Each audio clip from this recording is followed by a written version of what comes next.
गोलगुरु academy के digital platform पे आपका स्वागत है। देखिए, आज ये छोटा सा सेशन कोई क्लास विशेष के लिए नहीं है, आप लोगों के लिए एक दिशा निर्देश है कि कल वाला जो एग्ज़ाम होने जा रहा है, कल से जो शुरू हो रहा है चतुश्रेणी एग्ज़ाम का 19, 20 और 21, हर दिन दो दो पारियों में कुल मिला के 6 पारियों में ये एग्ज़ाम संपन्न होने वाला है। सबसे पहले तो कल से होने जा रही इस एग्ज़ाम के लिए गोलगुरु एकेडमी की ओर से आपको ढेर सारी शुभकामनाएं। जल्द ही आप सफल होकर हमारे बीच आओगे। तो देखिए, इसमें बात करेंगे कि किस प्रकार से जो है आपको गलतियां नहीं करनी है इस एग्जाम में। बहुत सारे अभ्यर्थी होते हैं जिनकी अच्छी खासी तैयारी होती है, लेकिन कुछ गलतियों की वजह से वो अपना परफॉर्मेंस नहीं दे पाते। साथ ही साथ जो है 100% सिलेक्शन होगा यदि इस प्रकार से आप पेपर अटेंड करोगे। खुद का जो है अनुभव आप लोगों के साथ शेयर करूंगा, और पेपर का जो लेवल है उसको किस प्रकार से आपको पता करना है कि ये पेपर का लेवल जो है ईजी है, हार्ड है या मध्यम है। तो इन तीनों टॉपिक पे बात करेंगे। सबसे पहले बात करते हैं कि कौन कौन सी गलतियां हैं वो आप ना करें। देखो, गलतियों की बात करें तो बहुत बार क्या होता है, बहुत अभ्यर्थियों के, जैसे मेरे तो बहुत सारे साथी जुड़े हैं ट्विटर वगैरह से, तो क्या करते हैं, रोल नंबर जो है रोल नंबर में मिस्टेक कर देते हैं। तो सबसे पहले जो है आपको ध्यान रखना है, 2 बार चेक कर लेना भाई, भर के 2 बार चेक कर लेना। और जो है ऊपर जो रोल नंबर, मान लो आपके 2025 रोल नंबर है, तो गोले भी इसी तरीके से आपको भरना है कि कहां पर जो है कौन सा गोला है। मतलब पहली बात याद रखना है कि रोल नंबर भरते वक्त सावधानी बरते। उसके बाद कई बार क्या होता है, ये तो है पेपर में जाने के बाद की बात। उससे पहले की भी बात मैं यदि कर लूं तो आपको जो है ड्रेस कोड में जाना है। ड्रेस कोड में कई ऐसे बोलते हैं कि सर ये तो आम बात है, हम जाएंगे। तो भाई आपकी तैयारी अच्छी है तो प्रॉपर इसमें जाएं। फालतू में वहां क्या है, प्रशासन से लपड़ा वपड़ा करके तुम अपने दिमाग को गर्म करो और एग्जाम से पहले इससे स्थिति बने, इसकी बजाय आप हमेशा ड्रेस कोड में जाएं। जो आपको साथ में मंगवाया गया है वो आपका परिचय पत्र आप लेके जाएं, और आपका जो एडमिट कार्ड है उसको भी साथ में लेके जाएं। आज ही तैयार रखें। उसके बाद 2 पेन आप साथ में लेके जाएं, और पेन ऐसा होना चाहिए जो पारदर्शी हो, ताकि आपको फालतू में वहां कोई डिस्टर्ब ना करे। ये तो इसलिए जरूरी है कि आपका माइंड एकदम ओके रहे। मतलब आप कई बार क्या होता है, अच्छी तैयारी के साथ जाते हो लेकिन कुछ चीजें जो है आप सही नहीं कर पाते, उसकी वजह से फालतू आपको कोई टोकता है, बोलता है, इस वजह से जो माइंड है खराब रहता है। तो ये चीजें ध्यान रखना भाई। उसके बाद एग्जाम हॉल में जाने के बाद रोल नंबर का विशेष तौर पे ध्यान रखें। और उससे भी बड़ी बात है, जब आप जाके टेबल पे बैठते हो, आजकल क्या है, 1 घंटा पहले वहां पर बैठा देते हैं। अब आपकी अग्नि परीक्षा है कि इस 1 घंटे में आप पॉजिटिव रहे। कैसे रहे? पॉजिटिव रहे भाई, बिल्कुल पॉजिटिव रहे इस 1 घंटे में, कि मैंने बहुत अच्छे से तैयारी करी है, कैसा भी एग्जाम में पेपर आएगा मैं आसानी से हल करूंगा, मेरे को कोई टेंशन नहीं है। मैं उसी प्रकार से हल करूंगा जैसे मैं अपने रूम पे या लाइब्रेरी में एक मॉडल पेपर हल करता हूं। इस कॉन्फिडेंस के साथ यदि आप पेपर आने से पहले अपना आपको तैयार रखोगे तो निश्चित रूप से परिणाम अच्छा आएगा। कई ऐसे बोलते हैं कि सर टेंशन हो ही जाती है, तो उससे मिलने वाला क्या भाई? कुछ भी नहीं मिलने वाला आपको। टेंशन से आपको सिर्फ और सिर्फ नुकसान ही हो सकता है, फायदा कुछ भी नहीं होगा। तो सबसे पहली बात, पॉजिटिविटी रखें। ये चीजें एग्जाम में जाने से पहले साथ लेके जाएं, और पेपर आने के बाद रोल नंबर भरने का विशेष तौर पे ध्यान रखें भाई, विशेष तौर पे ध्यान रखें। अब उसके बाद क्या करना है, अब मान लो आपके 120 क्वेश्चन आ रहे हैं, 120 क्वेश्चन आ रहे हैं, तो 120 क्वेश्चन है, टाइम कितना है? 120 मिनट है। 120 मिनट है आपको टाइम भी, मतलब 1 मिनट का एक सवाल है। अब जीके वाले में 1 मिनट है, नहीं लगते। करना क्या है, गणित के सवाल, यदि आप गणित बैकग्राउंड से, मैथ बैकग्राउंड से नहीं है, इंग्लिश बैकग्राउंड से नहीं है, तो क्या करना है, इनको सबसे लास्ट में हल करना है भाई।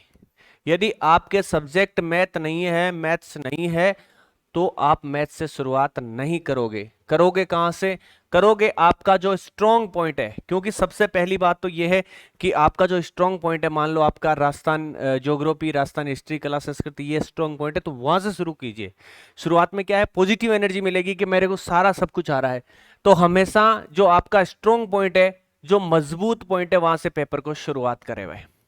मजबूत पॉइंट है वहां से शुरुआत करें। पेपर जो है 150 के 150 क्वेश्चन है, सामने रख लिए आपने। पहला क्वेश्चन जैसे आपको 1 2 3 और 4, ये 4 ऑप्शन है, आपको कंफर्म आ रहा है कि 2 होगा तो ठीक है भाई।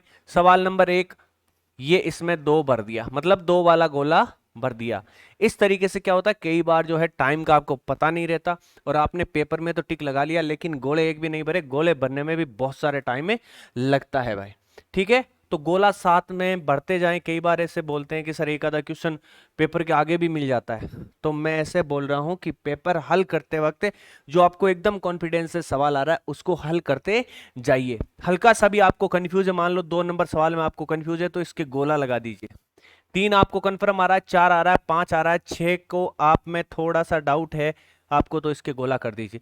इस प्रकार से आप सारे सवाल हल करिए, सारे सवाल हल करिए। जीके वाला पोर्शन या मैथ को छोड़ के इंग्लिश को छोड़ के, यदि ये आपका स्ट्रॉन्ग पॉइंट नहीं है तब की बात कर रहा हूं। बाकी मैथ वाला स्टूडेंट तो मैथ से शुरू कर सकता है। ये 2 को छोड़ने, अभी भी छोड़ना है। बाकी के सारे जो सवाल है हल कर लिए। वापिस जो आपने गोला लगाया उनको एक बार सरसरी नजर से देख लीजिए कि कहीं इसका ऑप्शन रिलेटेड जो है आपको कहीं पेपर में और जगह मिला है या नहीं मिला है। वापिस यदि आपको एक मतलब 2 ऑप्शन में कंफ्यूज है तभी अटेंड करना। यदि 3 आपको नहीं आ रहे हैं, 3 ऑप्शन आपको नहीं पता है, तो ऐसा सवाल अटेंड नहीं करना है। तो इस प्रकार से तो आपको पेपर हल करना है। मतलब सवाल देखा, कंफर्म आ रहा है तो उसका गोला हाथों हाथ भरना है। गोला भरते वक्त विशेष ध्यान रखें, मान लो 1 नंबर में आपने गोला भर दिया है, 2 आपने छोड़ दिया है, 3 का आप गोला भर रहे हो, तो कई बार क्या जल्दबाजी में इसके सामने भर देते हो और यहीं से तुम्हारी बर्बादी शुरू हो जाती है, क्योंकि क्रम चूका और पेपर छूटा। तो देखो 3 के सीध में भरना है ना कि 2 के। तो इस प्रकार से ये छोटी छोटी चीजें, कई बोलोगे सर ये क्या समझा रहे हो भाई, ऐसी गलतियां करते हैं, 100 में से 2 बंदे पक्का करते हैं, तो इनका विशेष तौर पे ध्यान रखें, ठीक है भाई। और लास्ट में यदि आपको आ रहा है गणित का, इसलिए लास्ट में बोल रहा हूं क्योंकि मैथ्स में क्या होता है, एक आधा सवाल बाय द वे गलत भी छप जाए, मतलब गलत भी छप जाए, उसका आंसर भी सही नहीं आ रहा है, तो कई बंदे ऐसे होते हैं कि मैं तो इसको करके ही छोड़ूंगा, उस चक्कर में आप 15-15 मिनट खराब कर देते हो। इस कारण इसको सबसे लास्ट में करना है यदि आप मैथ के स्टूडेंट नहीं है तो। अब देखिए इस प्रकार से तो आपको ये गलतियां नहीं करनी है तथा पेपर को इस प्रकार से अटेंड करना है। ये 2 चीजें आपको बता दी गई है। गलतियां नहीं करनी है उसमें तो ये है कि ये चीजें आपको लेके जानी है, छोड़ना मत। जैसे एडमिट कार्ड है, आपको पेन है, आपकी ड्रेस कोड है, क्योंकि वहां फालतू आपको कोई टोकता है तो लास्ट टाइम में एग्जाम से पहले आपका दिमाग खराब होता है। होता कैसे है, कई बार क्या होता है, जैसे घर वाले भी ऐसे अपने को इतना नहीं सोचते। जैसे मेरी मम्मी क्या है, मैं जब रीट एग्जाम 2018 वाला देने गया था तो एग्जाम से पहले मेरे को फोन करके बोलते हैं कि मैंने महाराज से पूछा है कि इस एग्जाम में तो बेरों का नंबर नहीं आएगा। अब देखो माता जी पढ़े लिखे नहीं है तो उनको ये नहीं पता कि एग्जाम से जस्ट पहले इस प्रकार की बात नहीं कहनी चाहिए। लेकिन मैंने कहा कोई ना मम्मी, मैं दे के आ जाता हूँ। फिर भी मैं दे के आया, 2-3 नंबर मेरे कम पड़ गए। लेकिन क्या है, ऐसी चीजें एग्जाम से पहले, वो तो माता पिता मेरे को हंसी आई और मैंने छोड़ दिया, ज्यादा माइंड नहीं लिया। लेकिन मेरा कहने का मतलब यह है कि एग्जाम से पहले कोई भी ऐसी स्थिति पैदा नहीं हो कि आपका दिमाग खराब हो, तो एकदम परिपक्व तरीके से जाना है। ये गलतियां आपको बिल्कुल भी नहीं करनी है। और एग्जाम में जो टाइम दिया गया है उससे 15 या 20 मिनट आप पहले पहुंच जाइए, उससे पहले पहुंच जाइए, क्योंकि यहाँ भीड़ भड़ाके में, और कई बार क्या होता है, हमारे जैसे डीडवाना में एक स्कूल है जिसका गूगल मैप पे जो गेट इधर बताते हैं और ओरिजिनल जो गेट है उधर की साइड है, इधर से उधर जाने में आधा घंटा लग जाता है। तो इस प्रकार की गलती आपको नहीं करनी, आप पहले चले जाना भाई, क्योंकि आपका सुनने वाला कोई नहीं मिलेगा, वहां पर कोई भी सुनने वाला नहीं मिलेगा, तो ये ध्यान रखना। अब देखो पेपर का लेवल कैसे पता करें भाई।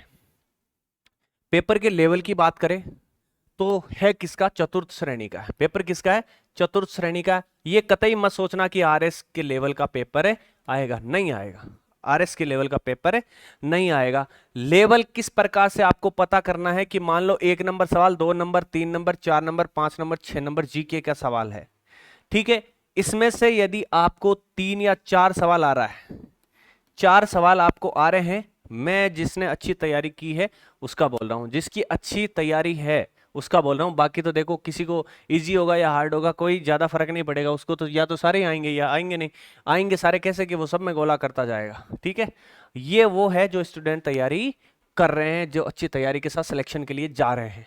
तो यदि आपको 4 सवाल आ रहा है, 4 सवाल आ रहा है, मतलब वो मध्यम लेवल का पेपर है, तो उस हिसाब से आपको क्या करना है, सवाल अटेंड करने हैं। यदि आपको 5 सवाल आ रहे हैं, इसी प्रकार से बता रहा हूं, अगले जैसे मान लो 5 हो गए, 6, 7, 8, 9, 10, ये मान लो 10 सवाल है, ठीक है। अब 10 सवाल की बात कर लेते हैं। यदि 10 सवाल में से आपको 3 या 4 सवाल आ रहे हैं, 4 सवाल ही आपको आ रहे हैं, तो वो पेपर कैसा है, हार्ड पेपर है। उसी हिसाब से आगे को पेपर आपको अटेंड करना है। यदि आपको 6-7 सवाल आ रहे हैं, 6 या 7 सवाल आ रहे हैं, मान लो 6 सवाल आ रहे हैं, 6 सवाल आ रहे हैं, तो पेपर कैसा है, मध्यम लेवल का है। ये एक अनुमान मात्र है और बिल्कुल फिट बैठेगा भाई। अब यदि आपको 8 या 9 सवाल आ रहे हैं, तो वो पेपर कैसा है, वो इजी है भाई। वो पेपर कैसा है, इजी है। इजी मतलब वो आपके आरबीएससी बोर्ड की जो किताबें कक्षा 6 से लेकर 10 तक की, वहां से सीधा उठाया गया है ऐसा पेपर। और यदि आपने आरबीएससी बोर्ड की किताबें नहीं पढ़ी है, तो अभी मैं 3 घंटे की क्लास लेके आऊंगा, सारा का सारा सिलेबस जो है आपका उसमें लास्ट टाइम करवा दूंगा। तो ठीक है भाई, मतलब ये है कि आपको आधे से कम आ रहे हैं सवाल, आधे से कम आ रहे हैं, तो पेपर को मान लीजिए यदि अच्छी तैयारी के साथ जा रहे हैं तो वो पेपर हार्ड है, उसी हिसाब से अटेंड करना है। बिना फालतू की पंचायती आपको नहीं करना है। मैं बोल रहा हूं जो कंफर्म आ रहा है, जो कंफर्म आ रहा है उसको अटेंड करना है। जो डाउट वाला है उसको अटेंड करना है। डाउट कितने, दो ऑप्शन में जो है डाउट है तो ही अटेंड करना है, 3 ऑप्शन में डाउट है तो नहीं करना है, ठीक है। तो इस प्रकार से आपको लेके चलना है, ज्यादा कम भी अटेंड मत करना और उतने भी अटेंड मत कर देना कि कहीं आप दौड़ से ही बाहर हो जाओ। क्योंकि मेरा एक दोस्त था, इस बार उसका फर्स्ट ग्रेड में सिलेक्शन हो जाएगा, लेकिन पिछली बार अच्छी खासी तैयारी के बावजूद भी जब फर्स्ट ग्रेड के सेकंड पेपर में उसको फुल टाइम मिल गया, बच गया, तो 150 में से 148 सवाल अटेंड करके आ गया। अरे भाई कितना ही बड़ा मारती है, तो 150 में से तो 148 यदि अटेंड करेगा तो 20 से 25 क्वेश्चन गलत है मिल जाएंगे। तो ये बिल्कुल भाई अटेंड करने में विशेष तौर पे आप ध्यान रखें, और ये तुलना मत करें कि कल वाला पेपर इजी आएगा हार्ड आएगा। बस आपको अपना 100% देना है और इतना यकीन होना चाहिए कि बस मैंने तैयारी करी है, मेरे को कोई टेंशन नहीं कैसा भी पेपर आ जाए। तो ये विशेष जो है आप लोगों के लिए एग्जाम से पहले मेरी ओर से हल्की सी आप रिक्वेस्ट मान सकते हैं, क्योंकि कई बार क्या है आप लोगों से ऐसे बोलते हैं कि भाई आदेश देते हैं, तब आप मानते नहीं हो, इसलिए रिक्वेस्ट कर रहे हैं कि ये चीज़ें आप अपने सिलेक्शन के लिए अच्छी तरीके से करें। फिलहाल इसमें इतना ही। धन्यवाद। जय हिंद, जय भारत।